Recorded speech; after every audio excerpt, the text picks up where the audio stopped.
peligrosa amenaza se cierne sobre los Estados Unidos. Hay odio en Arizona y la inmigración está avivando ese fuego. Un violento grupo de skinheads controla las calles de Phoenix. Son malvados. Son gente cruel, violenta y brutal. El trabajo del agente Matt Browning es infiltrarse entre los skins para llevar a los asesinos ante la justicia. Browning se introduce en un mundo violento. Sus líderes parecen normales, pero están enseñando a sus hijos a odiar. Ese chico no tendrá ninguna opción en la vida. Acabará en la cárcel igual que su padre. Pero ¿hasta dónde llegará Browning para detenerles? Infiltrarse, disfrazarse y engañarles es la única manera de desmantelar a los criminales más peligrosos del mundo. Pero para quienes escogen llevar una doble vida, el éxito tiene un precio. Infiltrados, doble vida. 16 de octubre de 2002, Phoenix, Arizona. El aparcamiento de una sala de billar es ahora el escenario de un asesinato. En el suelo, tirado, se halla el cuerpo sin vida de un joven. Lo han pateado hasta matarle. Empecé a recibir información que señalaba que era cosa de los skinheads, o como quieras llamarles, y no me lo creí. ¿De qué estábamos hablando? ¿Skinheads? El agente de policía de Phoenix, Paul Dalton, se da cuenta de que sabe muy poco sobre los sospechosos. Solo teníamos apodos o nombres y eso me sorprendió. Tenía que recopilar una cantidad de información tremenda sobre esas personas. Los agentes de Phoenix han tenido muchos problemas con las bandas callejeras negras e hispanas. Y no han prestado mucha atención a los skinheads violentos. Por suerte, el agente Matt Browning, de 34 años, sí que lo ha hecho.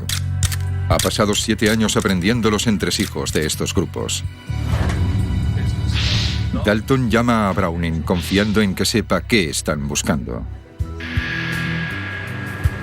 Matt Browning se crió en Phoenix y nunca tuvo prejuicios raciales. Vivía en un barrio multirracial y nunca había visto el racismo. Fui a un instituto en el que había muchas razas. Nunca vi problemas entre negros y blancos, o negros y mexicanos, o nada parecido. Jugábamos a fútbol juntos, íbamos a clase juntos, no tenía importancia. El primer encuentro de Browning con los skins llegó el día de Martin Luther King de 1989. Vio una marcha como esta mientras esperaba a su novia para ir a comer al centro de la ciudad. En el desfile había gente con banderas con esvásticas, camisas marrones y pantalones negros. Marchaban como lo harían los militares alemanes. Tenían banderas con esvásticas. Me pregunté quién era esa gente. A sus 22 años, Browning nunca había visto skinheads. Y en ese momento no pensó gran cosa. Estaba demasiado concentrado en llegar a ser policía. Entró en la policía de mesa en 1991 como patrullero. 3 años después, le ascendieron a agente en la escuadra de élite de bandas de la comisaría. Todo el mundo tenía una especialidad. Teníamos agentes que sabían mucho sobre bandas hispanas. También agentes que lo sabían todo sobre las bandas de afroamericanos.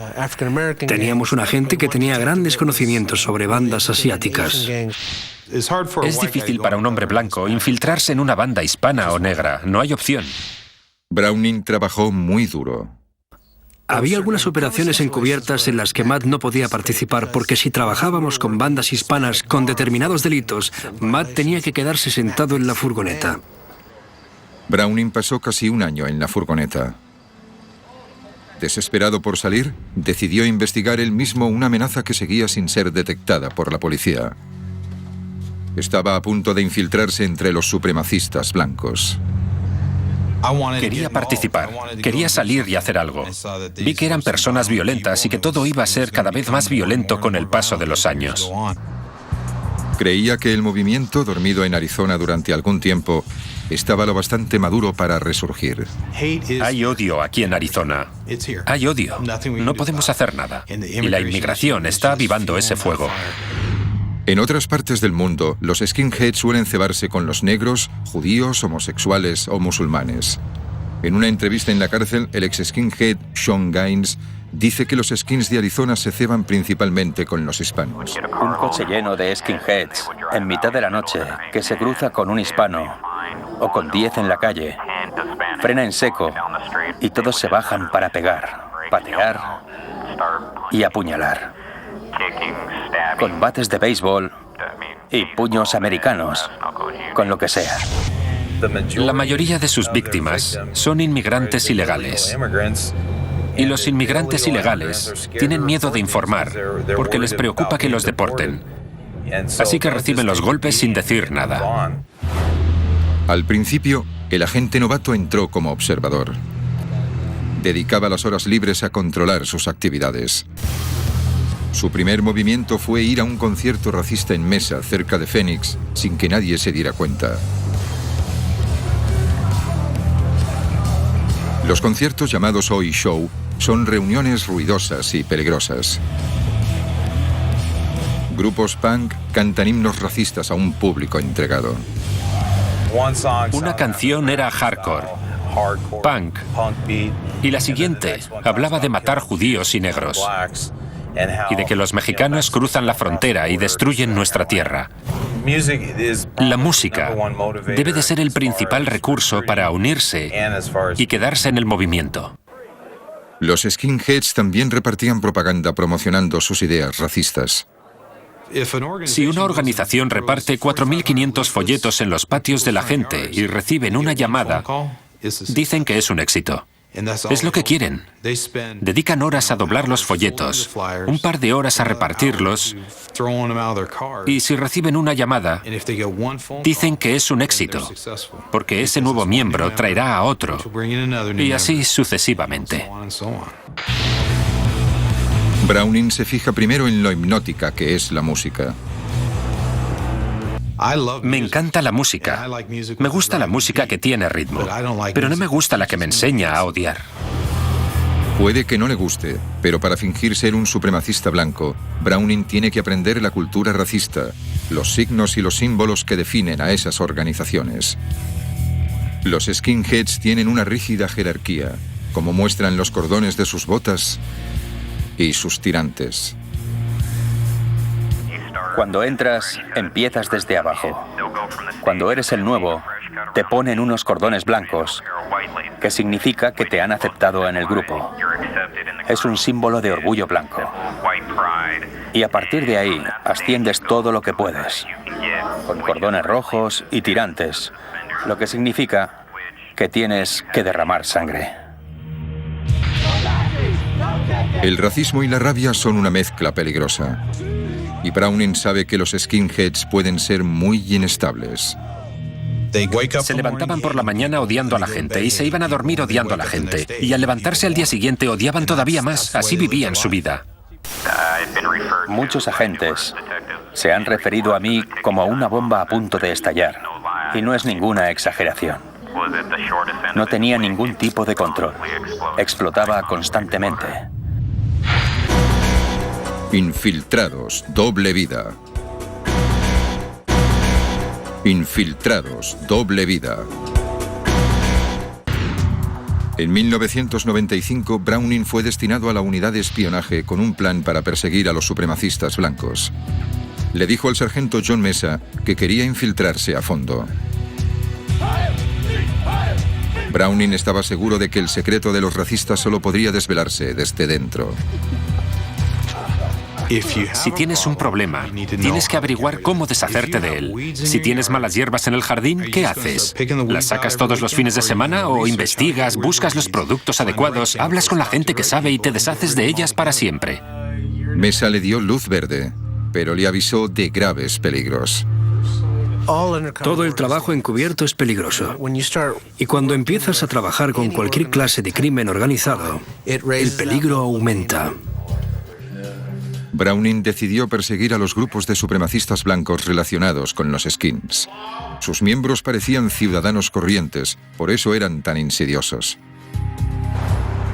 Se acercaría a la organización con más crecimiento de Arizona, la Alianza Nacional, uno de los grupos de supremacistas blancos más importantes del país. Browning esperaba que fuesen un punto de contacto con las bandas de skinheads de Arizona. Concertó una entrevista con el líder del grupo en la zona, Jerry Harbin, en un bar de mesa. Era muy importante que Browning convenciera a Harbin de que era un racista o su trabajo terminaría antes de empezar. Browning se presentó como Patrick Fleckinger, un empresario con mucho rencor. Era propietario de una empresa y unos inmigrantes ilegales me acababan de robar las herramientas. Se las habían llevado a México. De ahí salían mi odio hacia los inmigrantes y mis ideas racistas. Cuando le conté que me habían robado mi medio de vida y que estaba intentando recuperarme, se tragó el anzuelo y el sedal entero. Curiosamente, Harbin le ofreció inmediatamente una posición de poder dentro de la Alianza Nacional. Después de hablar durante 30 o 40 minutos, me preguntaron si quería ser el presidente de la Alianza Nacional en Mesa. Las cosas iban mucho más rápido de lo que Browning había planeado. Pese a las evidentes oportunidades para conseguir datos del puesto, no podía aceptarlo. No acepté el puesto. Y es muy fácil de entender. Un agente de policía no puede dejar que una organización racial cometa ningún delito. Así que les dije que les apoyaría en todo lo que necesitaran, pero que no tenía tiempo para ser el presidente de una organización. Aunque no aceptó su oferta, se ganó su respeto, por lo que la Alianza Nacional le dio acceso a sus reuniones y hoy shows. Era un camino necesario pero peligroso. Browning no se esforzó mucho para parecerse a ellos. Tuve que ponerme un pendiente, cortarme el pelo y dejármelo largo detrás. Me compré un par de botas, pero no era un skinhead típico. También intentó no llamar mucho la atención. Durante todo el tiempo que estuve infiltrado, nunca dije nada vejatorio. Si creen que los odias, ya está bien. Yo solo miraba y dejaba que las cosas pasasen. Sean Gaines era skinhead y el objetivo de una de las investigaciones de Browning. Gaines dice que este siempre supo dónde se metía. El agente Browning no solo entró, sino que fue muy inteligente. Aprendió mucho. Gracias, hermano Jerry. Se enteró de quiénes eran las personas importantes antes de empezar a relacionarse. Y cuando entró, supo de quién tenía que apartarse, a quién debía vigilar y de quién debía hacerse amigo. Para tener éxito como infiltrado en grupos de skinheads o milicias, tienes que saber cómo piensan. Tienes que conocer su mentalidad, lo que les impulsa a hacer lo que hacen. Y Matt lo sabía. Para Browning fue un reto mantener su vida profesional separada de la privada. Su familia sabía que era policía, pero él no les contó nada sobre la peligrosa misión que tenía. Nunca llevé ningún material a casa, nunca llevé música, nunca me conecté mientras estaba en casa, porque no quería que mis hijos y mi mujer vieran esa basura. Y no quería que creyeran que yo creía en esa basura, porque no era así. Tampoco quería que los skinheads le vieran con su familia. Así que su mujer y él diseñaron un plan por si tenían problemas. Teníamos un acuerdo. Si yo le decía que se fuera, se iría. Browning esperaba no tener que recurrir nunca a ese acuerdo. Pero al entrar más a fondo en esas bandas, pronto se hizo necesario. Estábamos de compras. Íbamos con los niños y teníamos el carro lleno de comida. Miré hacia la puerta y había 5 de los tipos entre los que estaba infiltrado. Coge a los niños y vete. Así que le dije a mi mujer, tienes que irte. Y probablemente se hubiera olvidado de nuestras conversaciones, porque no quería. Habíamos salido para estar con los niños, en familia. Pero no tenía elección. Tenía que apartarse de ellos. Finalmente le di el carro y me marché hacia otro sitio. ¿Si les vieron? Espero que no. La posibilidad de estar poniendo en peligro a su mujer y a sus hijos le preocupaba. Realizó algunos cambios en su rutina diaria para mantenerlos a salvo. Cuando tienes que volver a casa por un camino diferente cada noche, las cosas cambian. Agosto de 2002. Browning lleva casi 6 años infiltrado como miembro respetado de un grupo de supremacía blanca, la Alianza Nacional. Por algún motivo vieron algo en mí que querían tener. Y yo quería saber. Quería sentarme, callarme y escuchar para que me contaran qué pasaba. Y ellos creían que me enseñaban a ser un líder de su organización. Los años de trabajo como infiltrado empezaron a dar sus frutos cuando se enteró de un nuevo desarrollo en la sección de Phoenix de la Alianza Nacional. Nuestro invitado especial... El líder Jerry Harbin quería unir sus fuerzas a las de Unit 88, cuyos miembros incluían a peligrosos y violentos delincuentes. La Alianza Nacional veía a Unit 88 como una sección de seguridad, como un grupo más joven que podía conseguirles miembros. Los skinheads veían a la Alianza Nacional como una organización nacional con mucho crecimiento. Creían que era un lugar donde tendrían un papel importante y sentirían que hacían algo útil. Browning aprovechó la oportunidad para recopilar datos fiables sobre los delincuentes que formaban parte de Unit 88. Él y su equipo pudieron verles al llegar a la reunión de la Alianza Nacional en un motel cerca de Phoenix. Aparqué. Había una furgoneta con una cruz de hierro en la parte de atrás. Había un monovolumen tuneado con unos rayos dibujados. Había coches pequeños con pegatinas de 14 y 88. Cuando vi todo eso, pensé que estaba en el lugar adecuado. Browning sabía que se metía en la boca del lobo. Enviamos a Matt a esa reunión. Yo pensaba, por Dios, si descubren quién es, ¿qué van a hacer? Había un grupo de personas aparentemente corrientes en una gris sala de reuniones. Browning se sentó en la última fila. No estaba nervioso. Tenía un trabajo que hacer. No es muy diferente del de un equipo de operaciones que tiene que tirar abajo una puerta y entrar en una casa. Yo tenía un equipo. No me preocupaba. Si pasaba algo, confiaba en mis compañeros. El equipo de Browning no estaba simplemente esperando. Sacaban fotos, comprobaban matrículas y pedían antecedentes. Dentro, Jerry Harbin, el líder de la Alianza Nacional, subió al podio. Harbin, actor aficionado, hizo una interpretación teatral. Había mirado demasiados discursos de Hitler porque usaban los mismos gestos y la misma inflexión de la voz. Lo único diferente era que hablaba en inglés. El resto era igual. Y tampoco tenía ese bigote ridículo. Muy pronto entró un grupo de skinheads tatuados. Browning les miró con cautela. En cuanto entraron los skins, la gente cambió. La actitud cambió. No eran skinheads de fin de semana. Era gente que vivía así. Esa reunión probablemente me cambiara la vida más que las otras, porque había más skinheads de los que había visto jamás.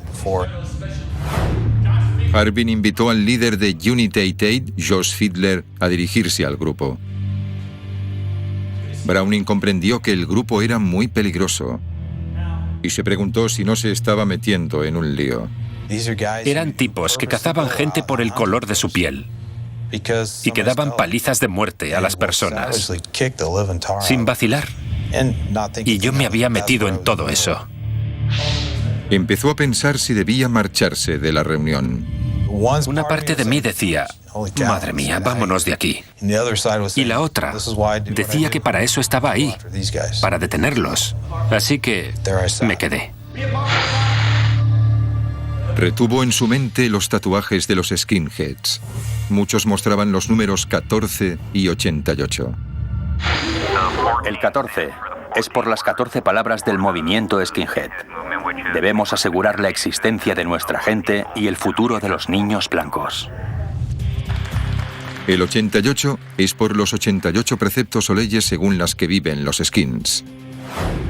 También es por la octava letra del alfabeto, la H. 2 H's. Heil Hitler. Si Browning recordaba un tatuaje concreto, podría identificar al skinhead, y eso podría ayudar en futuras investigaciones. Había tipos con tatuajes de esvásticas. Entró un tipo con basura blanca tatuado en la cabeza. Los skinheads pensaban que Browning era uno de los suyos. Tenía las botas puestas y uno de ellos las miró y me dijo, vaya, a esas les has dado caña, ¿no? Eso era lo que pensaban, que las botas eran sus armas, sus trofeos. Browning hacía lo que fuese para encajar. pero en algunos momentos casi metió la pata. En una barbacoa de la Alianza Nacional cometió el mayor error de la investigación. Podrías ser el mejor infiltrado del mundo y aún así cometerías algún error. Como nuevo mediador entre la Alianza Nacional y Unit 88, Browning intentaba hacerle la pelota a los skins. ¿Cuál es la mejor manera de caerle bien a un skin? ¿Darle la mano y preguntarle cómo va todo? ¿O aparecer con una nevera llena de cerveza? Yo escogí la segunda opción. ¿Quién quiere cerveza? Estaba bien preparado. Toda la gente que yo conocía bebía Coronita. Si apareces con Coronitas y lima, eres el mejor. Pero la cerveza mexicana no es muy apreciada entre los skinheads. El primero sacó una botella de Coronita. La miró, la volvió a dejar, cerró la nevera y se marchó. Y pensé, vaya, ¿qué va a pasar ahora? Por suerte para él, había muchas distracciones que le dieron tiempo para arreglar las cosas. Cogí la nevera y la metí en la furgoneta. Le dije a un tipo que volvería enseguida. Me marché, saqué las Coronitas. Aprendí mucho de mi error. Browning sabía que no podía seguir cometiendo errores de novatos y quería meter a los violentos skinheads entre rejas. La Alianza Nacional le hizo otra oferta. Esta vez, un puesto no oficial. Iba a ser el mediador entre Unit 88 y la Alianza Nacional. Acepté para conseguir información. Sabía que esos tipos habían estado cometiendo delitos y que había que vigilarlos. Browning iba a tener que involucrarse más que nunca. Esta vez con una de las bandas de skinheads más violentas de Arizona, los Unit 88. Eran una gente enferma. Había que detenerlos.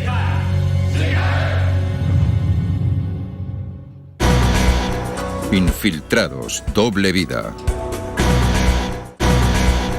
Infiltrados, doble vida.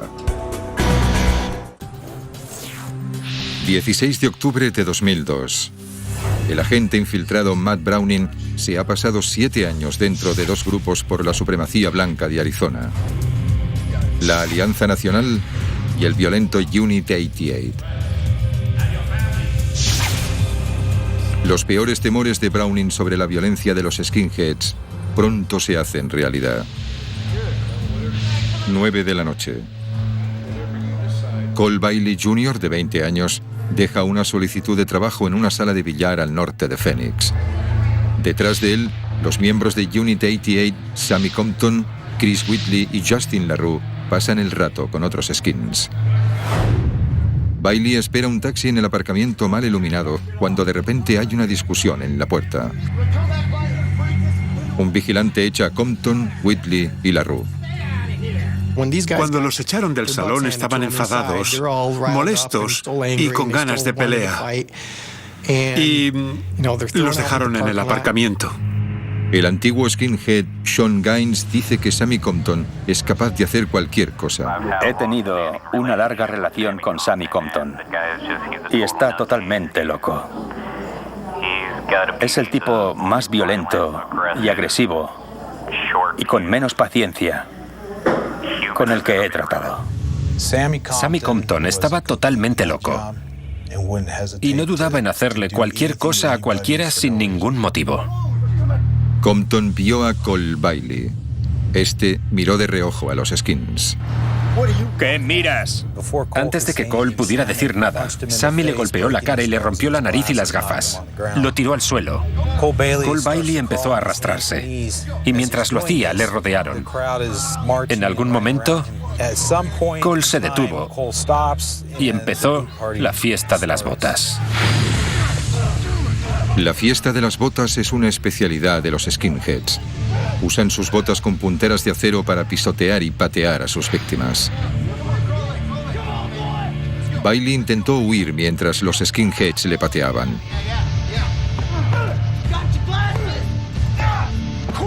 Le rompieron el cráneo y le destrozaron la mandíbula, la nariz y las cuencas de los ojos. Los skinheads son como una jauría, se alimentan unos de otros. Eso fue lo que ocurrió con Cole. Los testigos vieron huir a los skins.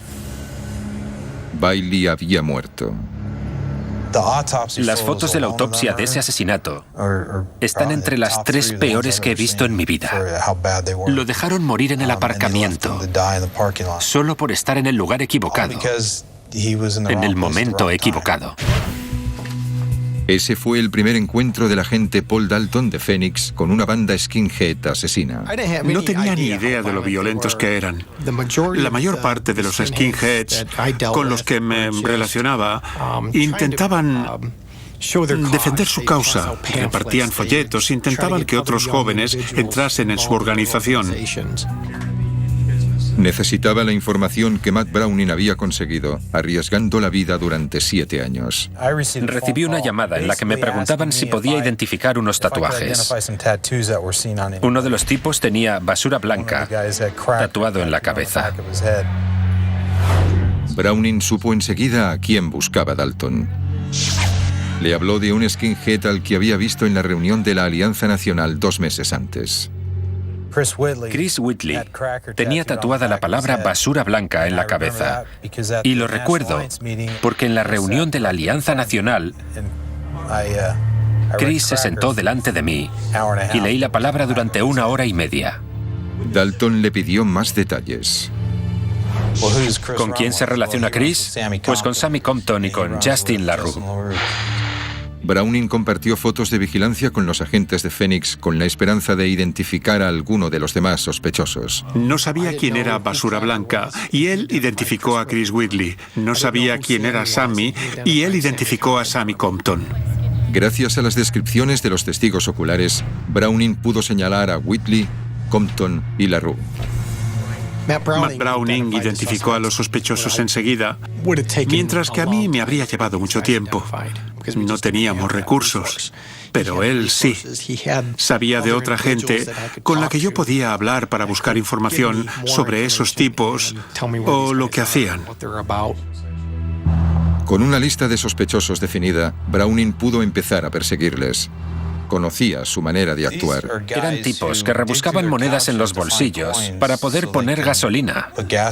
No tenían trabajo. ¿Dónde podían esconderse y creer que estaban en la otra punta del mundo? En ese momento, el único lugar era Apache Junction. Apache Junction es un pequeño pueblo obrero a unos 50 kilómetros al este de Phoenix. Browning volvía a tener razón. Los skins de Unit 88 se escondían en Apache Junction, pero no por mucho tiempo. Todo acabó en Washington y desde allí lo ordenaron todo. Los acusamos, conseguimos órdenes para detenerlos y entonces revelamos su identidad.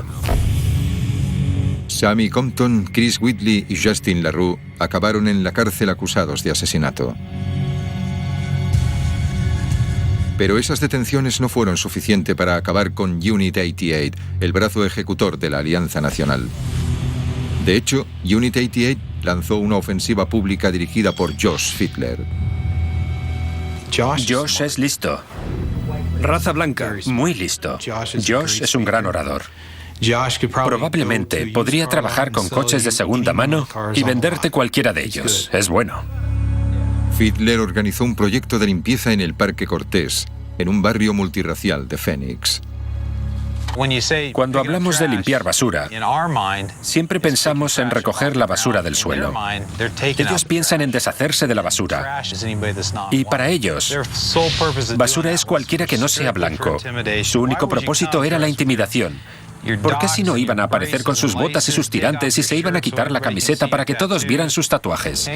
¿Por qué colgar banderas para recoger basura? Fiedler se distanció rápidamente de los presuntos asesinos y dijo a los periodistas que su movimiento no aprobaba la violencia. Pero Matt Browning sabía la verdad. Con el éxito de la investigación del asesinato de Colt Bailey, la policía de Phoenix empezó a encontrar pruebas sólidas para otros casos. Recibieron una llamada de la policía de California. Una mujer había ofrecido información sobre la desaparición de Mark Mathes, de 40 años. Le contó a la policía de California una extraña historia sobre un asesinato y sobre un cadáver metido en su maletero. Les habló de skinheads y ellos no le creyeron hasta que cogieron el coche y encontraron sangre. Dalton descubrió que la mujer, a la que llamaremos Sarah para proteger su identidad, había salido con el skinhead Jeremy Johnson. Él usó su coche la noche de la desaparición de Maces. Jeremy me había amenazado a mí y a mi familia. Me dijo, si dices algo, te mataré. Sarah mantuvo la boca cerrada hasta que Johnson y ella terminaron la relación. Ella dejó a Jeremy, se marchó del estado y fue a hablar con la policía. Le dijo a la policía lo que Jeremy le había contado. Esos tipos no saben guardar secretos. Después de asesinar a Mark, todos se fueron a casa a llorar y contárselo a sus novias.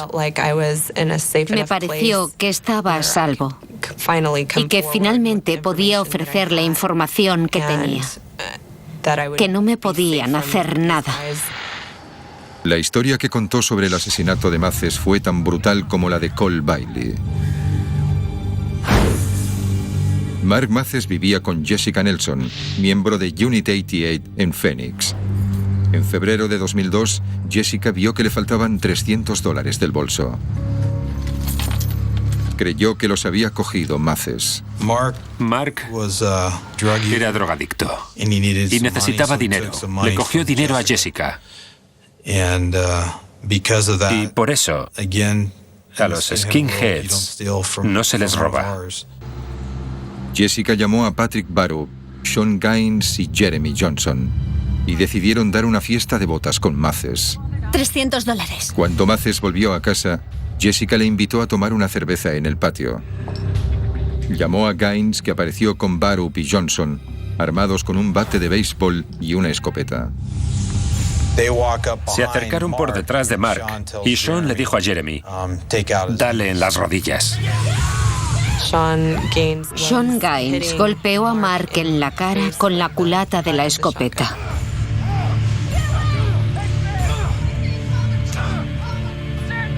Maces perdió el conocimiento y Barup lo metió en el maletero del coche de Sarah.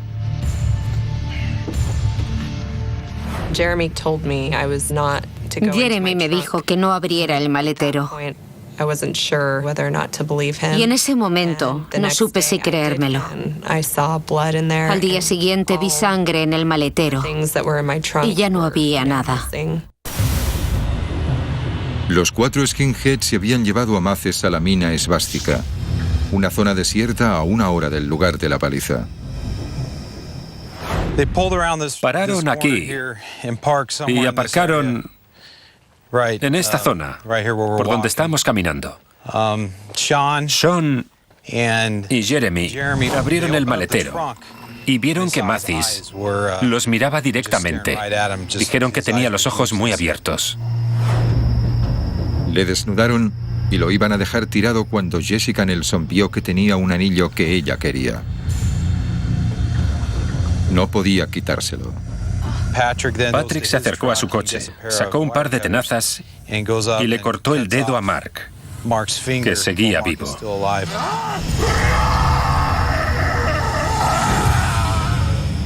Dejaron el cadáver de Maces en un barranco cercano, donde presuntamente Gaines le disparó 2 veces a la cara.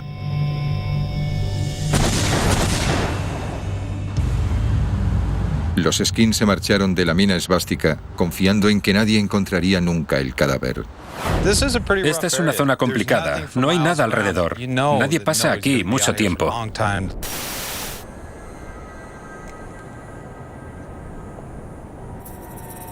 Durante más de un año, el cadáver de Mark Maces se pudrió en el fondo de un barranco en el desierto. Pero los agentes de Phoenix empezaron a trabajar para conseguir información sobre los sospechosos que Sarah había identificado. El detective Dalton volvió a recurrir a Matt Browning. Me preguntó si conocía a Jessica Nelson, Jeremy Johnson, Patrick Barup y Sean Gaines. Y dije, sí, sé quiénes son. Y me dijo, parece ser que pueden estar implicados en un presunto homicidio. Quizás lo quieras investigar. Browning se concentró en Barup, Nelson, Johnson y Sean Gaines, 4 skinheads conocidos por su violenta reputación. Sean saltaba en cualquier momento. Estaba completamente loco, le encantaba pegar. Desde la cárcel, Gaines recuerda su violento temperamento. No hacía falta nada para hacerme saltar. Estaba muy contento, con un grupo de amigos, divirtiéndome, y me daba la vuelta y le pegaba a alguien. Patrick Barup era una deshonra, el hijo del ayudante del sheriff del condado de Maricopa. A Patrick Barup lo describiría como un oficial de alto rango en Unit 88. En la organización Skinhead estaba lo bastante arriba como para dar órdenes sobre lo que ocurría. Jessica Nelson era una rareza en el mundo de los skinheads. La mayor parte de las mujeres en la organización Skinhead son novias o compañeras. Jessica era una auténtica skinhead. Jessica había ganado poder en Unit 88 en parte debido a su actitud, pero también gracias a su relación con Josh Fiedler, el carismático líder de Unit 88. También era muy amiga de Sean Gaines. Jessica es bajita y decidida, y es increíble que tenga tanta rabia con lo pequeña que es. Está encantadora y de repente se pone hecha una fiera. Es como yo, pero en chica. Cuando Browning se enteró de que Maces tenía relación con Unit 88, supo que esos eran los sospechosos. Pero tenía que encontrar el cadáver de Maces para demostrarlo. Eso ocurrió unos meses después, en septiembre de 2003. Había gente haciendo prácticas de tiro ahí enfrente, al otro lado del barranco. Estaban disparando por debajo de nosotros hacia esas rocas. Se acercaron a mirar a qué le estaban dando y encontraron lo que creyeron que eran los huesos de un ser humano. Matt fue al condado de Coconino y extrajo una muestra de ADN del fémur. Lo llevó al laboratorio. Al cabo de 1 o 2 días, supimos que el ADN de los restos coincidía con el del maletero del coche. Finalmente, casi 1 año y medio después del asesinato de Maces, Browning le había dado a los agentes de Phoenix suficiente información para detener a los 4 sospechosos: Sean Gaines, Patrick Barup, Jeremy Johnson y Jessica Nelson. Tras el asesinato de Cole Bailey, mucha gente huyó del grupo. Eran los Unit 88. La cúpula del grupo se enfrentaba a cargos de asesinato. Más o menos al mismo tiempo ocurrió el asesinato de Mark Mathis. Así que hubo 2 asesinatos en el mismo grupo. Eso casi se cargó la organización. Matt Browning había ayudado a resolver 2 asesinatos y había conseguido encerrar al menos a 7 skinheads. Pero el éxito tiene un precio. Como único agente de Arizona con información sobre los supremacistas blancos, Browning tuvo que testificar en varios casos públicos. En cada caso corría el riesgo de destruir su tapadera. O acababa con eso y hacía las cosas de otro modo, o dejaba de testificar. Y no podía dejar de hacerlo, es mi trabajo, soy agente de policía, debo testificar. Era cuestión de tiempo que los skinheads supieran quién era de verdad. Browning se encontraba en una encrucijada. ¿Debía continuar con su exitosa carrera como infiltrado o debía acabar con ella de una vez por todas? Infiltrados, doble vida. Infiltrados, doble vida.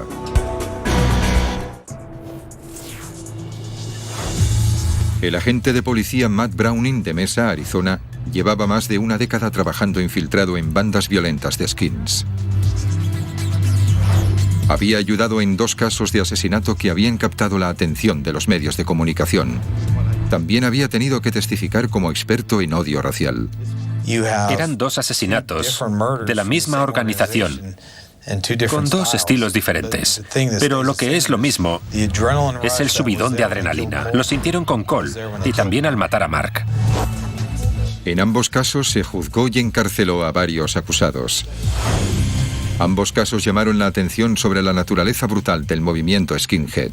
Ambas investigaciones merecieron la atención de los medios nacionales. Sirvieron para abrirle los ojos a la gente sobre las organizaciones skinhead, sobre los asesinos que encierran y lo peligrosas que son. Todos en pie. Las detenciones destrozaron Unit 88.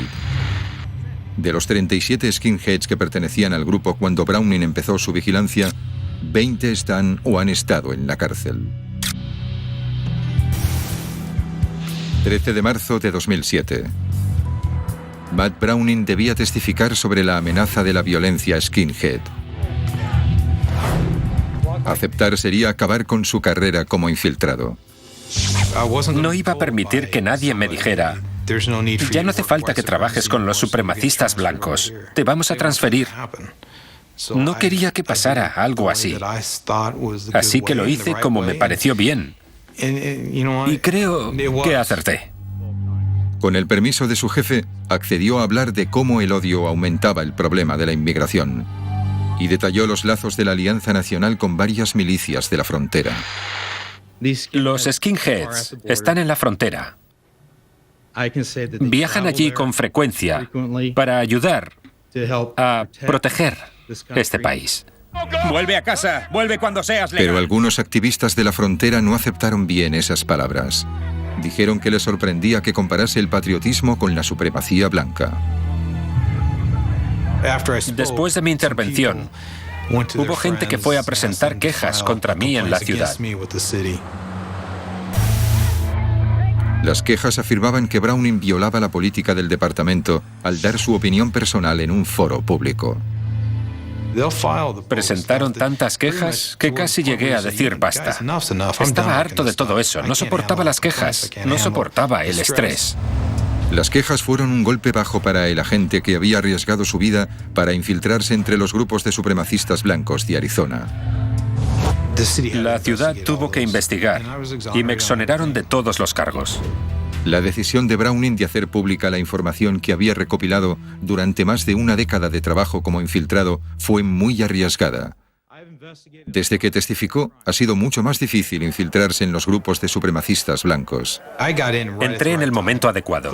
Encerré a un montón de gente, pero también ayudé a cambiar su manera de captar adeptos para evitar que se les colaran policías. Los supremacistas blancos ahora se preocupan mucho por detectar a la policía. Ahora usan polígrafos, buscan antecedentes, el historial financiero, hacen todo tipo de cosas para averiguar quién eres. Por culpa de mi trabajo, ahora es muy difícil infiltrarse en esas organizaciones. Quien quiera seguir los pasos de Browning tiene un camino muy duro. Alguien tiene que coger el testigo y seguir adelante. Es solo cuestión de encontrar la persona adecuada. No se puede ser fanfarrón o arrogante, pero tampoco se puede ser una persona débil que no haga nada. Yo no soy un superpolicía. Me pagan por hacer mi trabajo y tienen que encontrar a alguien como yo, que quiera aprender, que quiera hacerlo bien y que esté dispuesto a hacer lo que haga falta. Todavía no se sabe si existe esa persona. Espero que alguien lo haga. Alguien debería hacerlo. No voy a ser policía siempre. Hay una vida más allá de la policía y espero poder vivirla. Browning se ganó incluso el respeto de Sean Gaines, uno de los skinheads que ayudó a encerrar. Se hizo un hombre sin tener que ser un skinhead agresivo, escandaloso y prepotente. Encajó perfectamente, sin tener que ponerse a prueba, como los demás creen que deben hacer. Browning es ahora sargento en la policía de Mesa. También dirige una red de espionaje skinhead en varios estados. Pero al valorar su carrera, Browning dice que sabe demasiado bien el impacto que puede tener el trabajo como infiltrado en un policía y su familia. Aunque no se arrepiente de nada. No me obligaron a infiltrarme. Siempre habrá inconvenientes. Hijos que se preocupan por su padre y rezan para que regrese todas las noches. Pero cambié las cosas. Hice sufrir a mi familia. Pero eso no es nada comparado con lo que esos grupos les hacen a otras familias.